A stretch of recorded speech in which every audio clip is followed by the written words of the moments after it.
લોટ બાંધવાની ઝંઝટ વગર એકદમ નવી રીત સાથે આજે આપણે નવી રેસીપી બનાવીશું।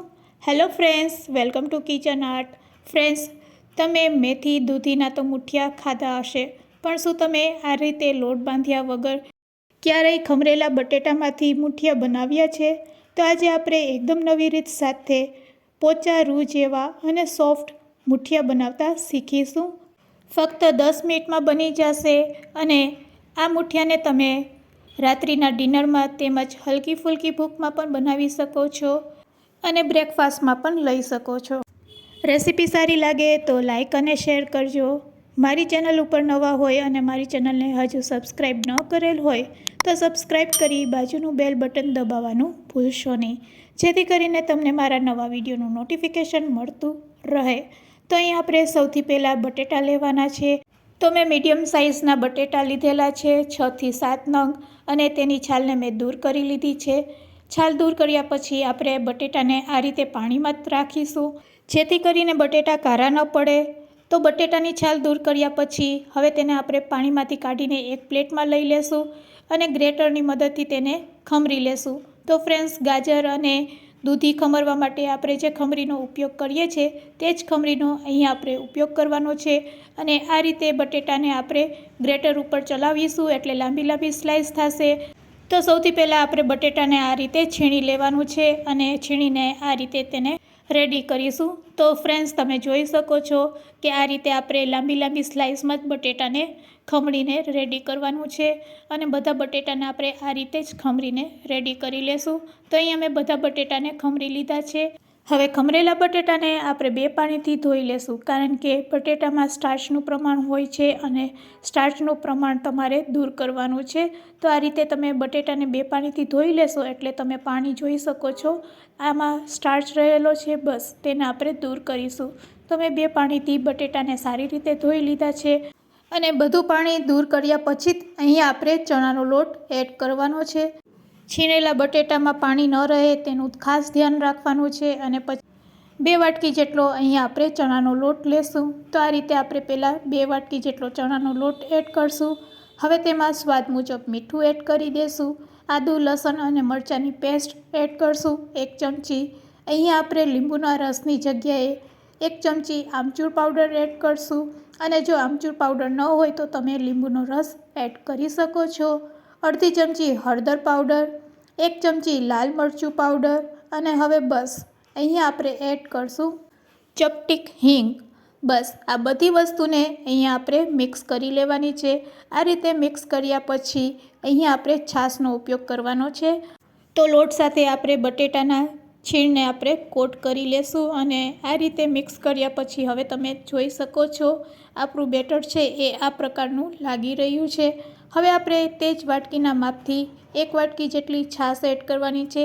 એકસાથે છાશ એડ નહીં કરશું, આ રીતે થોડીક થોડીક છાશ નાખતી જવાની અને બેટરને હલાવતું જવાનું અને બેટરને કેટલું થીક રાખવાનું છે તે પણ હું તમને આગળ જણાવીશ।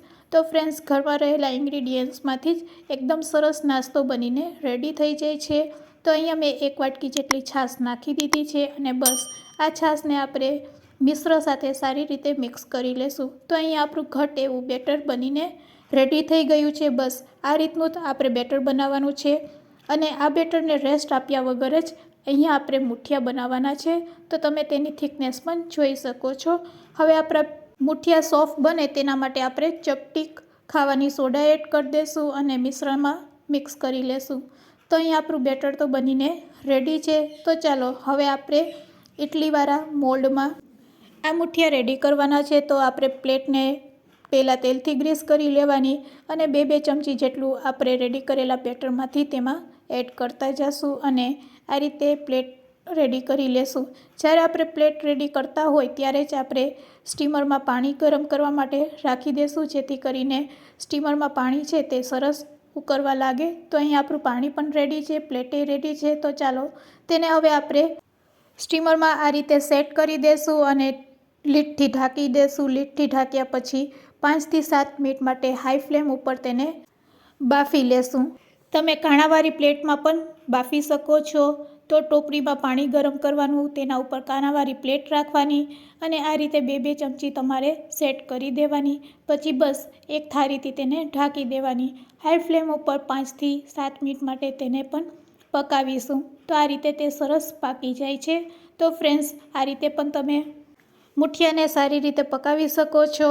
અને તો 7 મિનિટ થઈ ગઈ છે. આપણા સ્ટીમરમાં પણ સરસ મુઠિયા છે એ બફાઈ ગયા હશે. તો ચાલો તેને આપણે ચેક કરી લઈએ.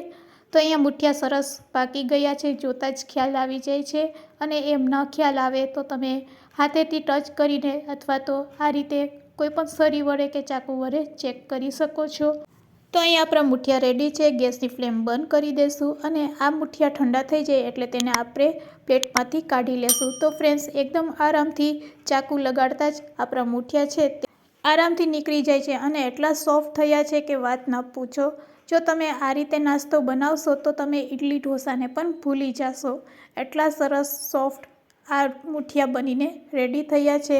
તો આ રીતે આપણે બધા બેટરમાંથી આ રીતે મુઠિયા બનાવી લેશું અને મુઠિયા બની જાય પછી તેને આપણે વઘારીશું. તો મુઠિયાને કઈ રીતે વઘારવા તે હું તમને આગળ શીખવાડું છું. તો કાનાવાળી પ્લેટમાં જે મુઠિયા બનાવેલા છે તે પણ એકદમ સહેલાઈથી નીકળી જાય છે. તો અહીંયા આપણે બધા મુઠિયાને આ રીતે બનાવીને રેડી કરી લીધા છે.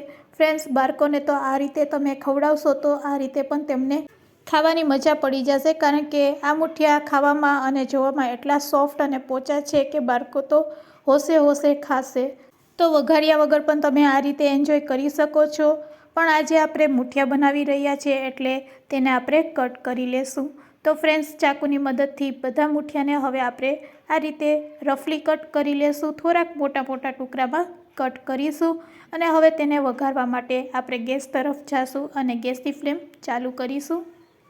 જો ફ્રેન્ડ્સ, તમે આ રીતે મુઠિયા બનાવી લેશો તો તમે મેથી અને દૂધીના પણ મુઠિયા ભૂલી જશો. કારણ કે અહીંયા આપણે ફક્ત એક લોટનો જ ઉપયોગ કરેલો છે અને ફક્ત એક લોટમાંથી લોટ બાંધ્યા વગર એટલા સોફ્ટ મુઠિયા રેડી થાય છે કે તેની વાત ન પૂછો. તો વઘારવા માટે અહીંયા આપણે મુઠિયાને આ રીતે રફલી કટ કરી લીધા છે મોટા ટુકડામાં. હવે તેમાં આપણે સ્વાદ મુજબ મીઠું, ચપટીક હળદર અને ચપટીક લાલ મરચું પાવડર એડ કરીશું. હવે એક કઢાઈમાં આપણે 2 ચમચી જેટલું તેલ ગરમ કરીશું અને તેલ ગરમ થાય એટલે તેમાં અડધી ચમચી રાઈ અને ચપટીક જીરું એડ કરશું. રાઈ અને જીરું સરસ કકળી જાય એટલે તેમાં આપણે હિંગ અને લીમડાના પાન એડ કરશું. રાઈ જીરું સરસ કકળી ગયા છે તો ચપટીક હિંગ અને લીમડાના પાન એડ કરી દઈશું અને બસ હવે મુઠિયાને આપણે આ રીતે વઘારી લેશું. તો રેડી છે આપણા મુઠિયા એક નવા સ્વાદમાં. જો ફ્રેન્ડ્સ, તમે આ રીતે ક્યારેય મુઠિયા ન બનાવેલા હોય તો એકવાર જરૂરથી ટ્રાય કરજો. ચાલો હવે તેને આપણે સર્વિંગ બોલમાં કાઢી લેશું. તો ગરમા ગરમ આ મુઠિયા રેડી છે સર્વ કરવા માટે. ફ્રેન્ડ્સ, આ મુઠિયાને તમે ચા સાથે, ચટણી સાથે એન્જોય કરી શકો છો. તો ફ્રેન્ડ્સ, આજની મારી રેસીપી તમને કેવી લાગી તે મને કમેન્ટ્સમાં જરૂરથી કહેજો. અને આ રેસીપી તમે ક્યાંથી જોઈ રહ્યા છો તે પણ મને જરૂરથી કહેજો. રેસીપી સારી લાગી હોય તો તમારા ફ્રેન્ડ્સ, મિત્ર અને ગ્રુપમાં શેર કરવાનું ભૂલશો નહીં. મારી ચેનલને સબસ્ક્રાઈબ ન કરેલ હોય તો સબસ્ક્રાઈબ પણ જરૂરથી કરી લેજો. Thanks for watching. ફરી મળીશું એક નવી રેસીપી સાથે.